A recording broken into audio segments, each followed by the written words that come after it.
12월 14일 오늘 만나 성경 말씀은 아모스 8장 11절에서 14절까지의 말씀입니다. 그 날이 온다. 나 주 하나님이 하는 말이다. 내가 이 땅에 기근을 보내겠다. 사람들이 배고파하겠지만 그것은 밥이 없어서 겪는 배고픔이 아니다. 사람들이 목말라 하겠지만 그것은 물이 없어서 겪는 목마름이 아니다. 주의 말씀을 듣지 못하여서 사람들이 굶주리고 목말라 할 것이다. 그때에는 사람들이 주의 말씀을 찾으려고 이 바다에서 저 바다로 헤매고 북쪽에서 동쪽으로 떠돌아다녀도 그 말씀을 찾지 못할 것이다. 그날에는 아름다운 처녀들과 젊은 총각들이 목이 말라서 지쳐 쓰러질 것이다. 사마리아의 부끄러운 우상을 의지하고 맹세하는 자들, 다나 너의 신이 살아있다. 브엘세바야 너의 신이 살아있다 하고 맹세하는 자들은 쓰러져서 다시는 일어나지 못할 것이다. 아멘. 오늘 만나로 만나주시는 하나님을 기대합니다. 하나님께서는 아모스 선지자에게 여러 가지 환상을 보여주셨습니다. 하나님께서는 메뚜기, 불, 다림줄, 여름과일 한 광주리 등 이스라엘에게 임할 재앙을 다양한 환상으로 보여주셨습니다. 그런데 오늘 말씀에서는 더욱 두려운 재앙이 선포됩니다. 바로 말씀의 기근입니다. 11절 말씀입니다. 그날이 온다. 나 주 하나님이 하는 말이다. 내가 이 땅에 기근을 보내겠다. 사람들이 배고파 하겠지만 그것은 밥이 없어서 겪는 배고픔이 아니다. 사람들이 목말라 하겠지만 그것은 물이 없어서 겪는 목마름이 아니다. 주의 말씀을 듣지 못하여서 사람들이 굶주리고 목말라 할 것이다. 앞서 메뚜기 떼가 몰려와 추수한 곡식을 먹는 재앙과 농경지가 불에 타버리는 재앙이 오늘날 힘써 이룬 것들을 누군가가 한순간에 망쳐버리는 일 혹은 내가 일군 회사가 전소되는 일이라면 여러분은 말씀의 기갈과 이런 재앙 중에 어떤 것을 받아들이는 것이 낫다고 여기시나요? 어쩌면 우리는 현실적으로 피부로 와닿는 어려움보다는 말씀의 기갈 쪽을 택할지도 모릅니다. 그런데 오늘 말씀에서는 하나님의 말씀을 듣지 못한다는 것이 얼마나 무섭고 괴로운 일인지를 깨닫게 합니다. 12절에서 13절 말씀입니다.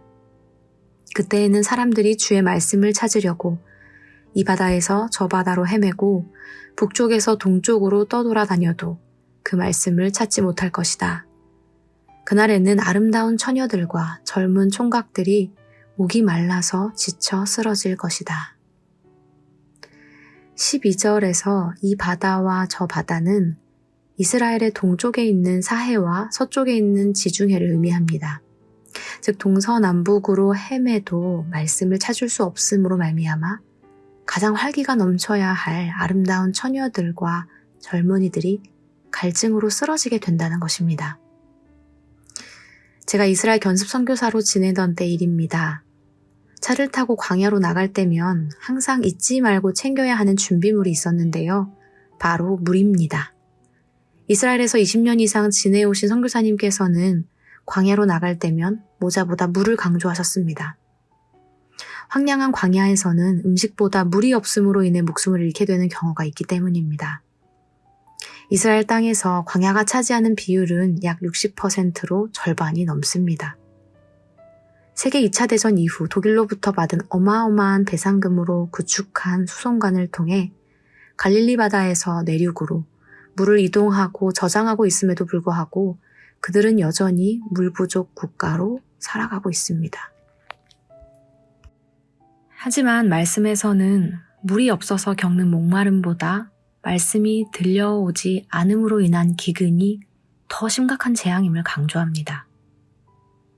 현대의 수송관뿐 아니라 생수병조차도 제대로 갖추지 못했던 그때, 그들은 광야에서 40년을 견뎠습니다.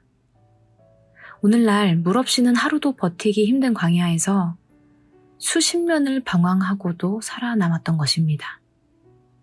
어떻게 이런 일이 가능했을까요? 그들 가운데 하나님이 계셨기 때문입니다. 그들 가운데 하나님의 말씀이 들려왔기 때문입니다. 농사도 짓지 못했고 장사도 할 수 없었지만 그들 중에는 하나님께서 매일같이 공급해 주시는 만나와 메추라기가 있었고 사막에서도 샘물을 내시는 기적을 목도하기도 했습니다. 그들 앞에 구름이 떠올라 하나님이 가라 하시면 이동했고 구름이 떠오르지 않을 때에는 멈춰 섰습니다. 그러므로 광야와 같은 인생 중에 우리가 살아남는 방법은 하나님의 말씀을 붙드는 것입니다. 하나님의 말씀이 들려오지 않는 삶은 재앙 중에 가장 두렵고 떨리는 재앙입니다. 사랑하는 성도 여러분, 다른 것 다 포기해도 하나님의 말씀을 붙드는 오늘 하루 되시기를 소망합니다. 나를 진짜 살아가게 하는 것이 무엇인지를 다시 한번 되새기는 저와 여러분이 되기를 소망합니다.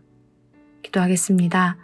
하나님, 날마다 하나님의 말씀이 들려오는 삶 살아가길 간절히 소망합니다. 주님 말씀하시면 나아가고 멈추라 하실 때 순종하는 인생 되길 기도합니다. 다른 것에 현혹되지 않게 하시고 하나님의 말씀 붙들며 오늘 이 하루 살아가게 하옵소서. 예수님의 이름으로 기도합니다. 아멘. 이제 2가지 기도 제목으로 함께 기도하겠습니다. 첫째로 주신 말씀을 기억하며 함께 기도하기 원합니다.